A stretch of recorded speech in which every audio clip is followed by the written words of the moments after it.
Magbabalik si Gojo Satoru sa Jujutsu Kaisen but it will come with a huge price. First of all, gusto ko munang linawin na this has not been confirmed yet pero ang lahat ng detalye at ang lahat ng hints and foreshadowings na babanggitin natin sa video na ito ay accurate sa mismong series.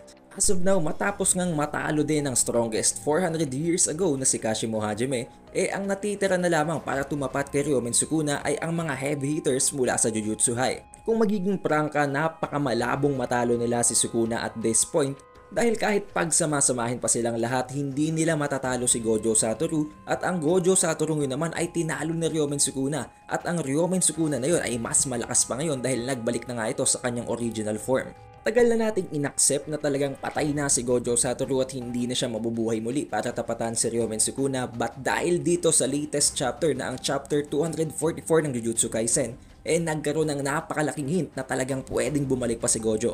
But since nandito na lang rin tayo, ladaanan na natin ang lahat ng hints at ang lahat ng foreshadowing ng pagbabalik ni Gojo at hindi lamang ang nanggaling sa chapter 244. Going back to chapter 236 wherein pinatay nga ni Sukuna si Gojo Satoru at nakita nating naputol ang kanyang katawan. Sa chapter na yun din ay nakausap ni Gojo Satoru ang lahat ng kanyang acquaintances sa afterlife wherein na-introduce nga doon ang North at ang South. Nabanggit doon na kung nasatisfy ka na sa iyong buhay at gusto mong manatiling kung ano ka man ay pumunta ka sa South at kung gusto mong mag-become or mag-turn into something new pumunta ka sa North. Ngayon malaki ang chance ang piliin nga ni Gojo Satoru ang South dahil nasatisfy naman siya sa kanyang buhay tulad nitong si Nanami na pumili din ng South.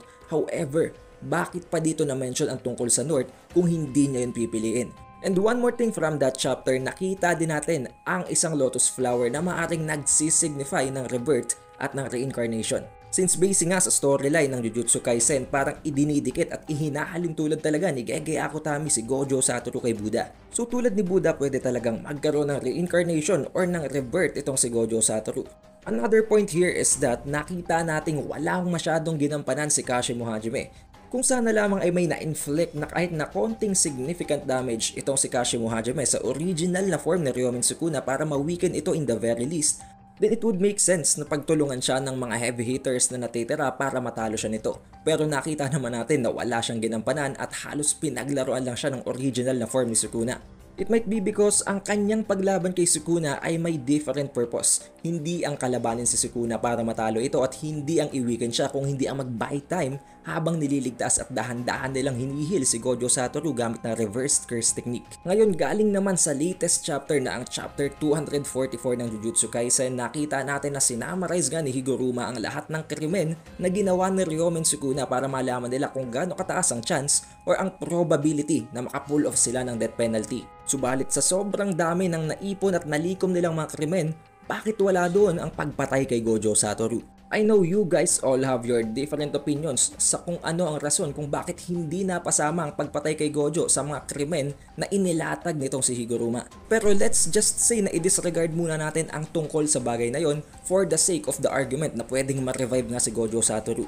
But I think it would be much better kung ilalagay nyo ang mga rason na yan sa comment section below para mas lalo pa nating mapagtanto-tanto ang mga bagay-bagay. Pero kung babalik nga si Gojo Satoru sa battlefield para harapin na naman si Ryomen Sukuna, medyo para bang masisira ang plot dahil magiging senseless or mawawala ng sense ang pagtalo sa kanya ng King of Curses. And for him to be reincarnated, surely merong napakalaking price na kailangan niyang pagbayaran. At ang isa at ang pinakamalaking theory na pwedeng gawin ni Gojo Satoru in exchange for his life ay ang isa sa kanyang 6 eyes. Kung babalikan natin ang animated na part na ng series at maging ang iilang panels mula sa manga, maging ang iilan sa mga cover pages, napakarami ng ginawa ni Gege Akutaming arts kung saan isang mata lamang ang nafe-feature ni Gojo Satoru at natataklo ba naman ng shadow ang kanyang kanang mata. Coincidence? Yes, maybe, pero sa sobrang daming beses na itong naipakita ni Gege Akutami, surely there is a meaning behind this. Dahil this has already been pulled off na rin by Hakari Kinji kung paano siya nakasurvive sa ginawang explosion ni Kashimo Hajime underwater. Sa pamamagitan ng pagsasakripisyo niya ng isa sa kanyang mga braso ay nagawa niyang makasurvive sa ginawang atake ni Kashimo Hajime. Kung kaya yung gawin nitong si Hakari Kinji, what makes you think na hindi yun kayang i-pull off ni Gojo Satoru?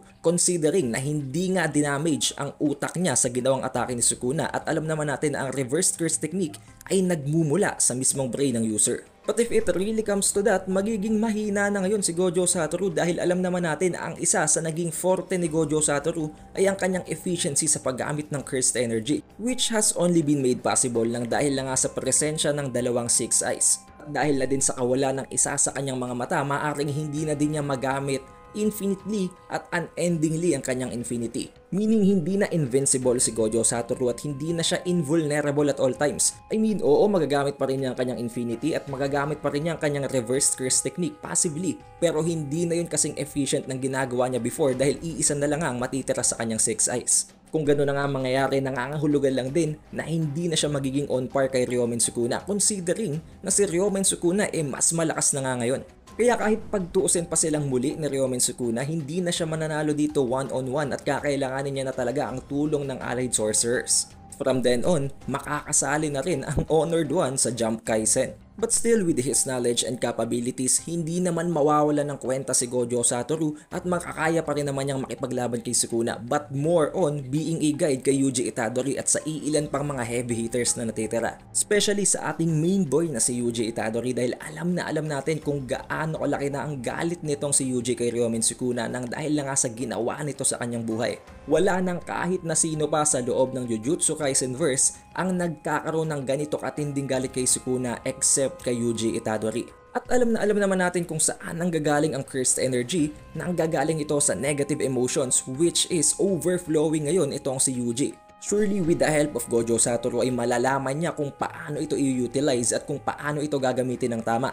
Maaring at some point nga magawan pa ng paraan ni Gojo para matutunan ni Yuji ang kanyang nakatagong curse technique. Dahil at the end of the day, alam naman natin na talagang ang main character na si Yuji ang papatay kay Ryomen Sukuna at hindi si Gojo Satoru or ang kahit na sinong side characters. Ngayon, alam kong marami sa inyo ang magsasabing copium lamang ito or coping mechanism ng mga Gojo fans dahil hanggang ngayon hindi pa rin nila matanggap na patay na ang kanilang iniidolong karakter. But I won't disagree with you guys dahil alam ko din naman na patay na talaga si Gojo, but this is just a theory and just what if kung mangyayari talaga ang bagay na to. Just imagine kung sakaling sa pagpili ng judgment sa loob ng domain expansion ni Higuruma ay napili nila ang krimen ng pagpatay kay Gojo Satoru at hindi naging guilty si Ryomen Sukuna.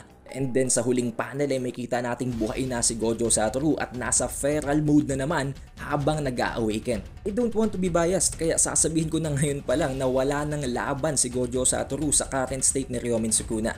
Kung nakarating ka sa huling parting ito ng video, surely you had a great time naman, diba? Kaya mag-iwan ka na ng like, subscribe at i-ring mo na din ang bell button. And don't forget, after a week-long break ng Jujutsu Kaisen, i-release na ulit ang leaks and spoilers para sa chapter 245. Kaya don't miss on that. Again, it is the Updated Weeb and I'll see you on chapter 245 spoilers and leaks.